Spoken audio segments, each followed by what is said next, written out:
கிறிஸ்துவுக்குள் பிரியமானவர்களே, இன்றைய இறைவார்த்தை மத்தேயு எழுதிய நற்செய்தி 11ஆம் அதிகாரம் 16 முதல் 19 முடிய உள்ள வசனங்கள்.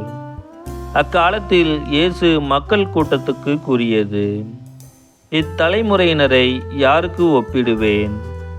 இவர்கள் சந்தை வழியில் உட்கார்ந்து மறு அணியினரை கூப்பிட்டு, நாங்கள் குழல் ஊதினோம், நீங்கள் கூத்தாடவில்லை. நாங்கள் ஒப்பாரி வைத்தோம், நீங்கள் மாரடித்து புலம்பவில்லை என்று கூறி விளையாடும் சிறு பிள்ளைகளுக்கு ஒப்பானவர்கள். எப்படியெனில், யோவான் வந்தபோது அவர் உண்ணவும் இல்லை, குடிக்கவும் இல்லை. இவர்களோ அவன் பேய் பிடித்தவன் என்கிறார்கள்.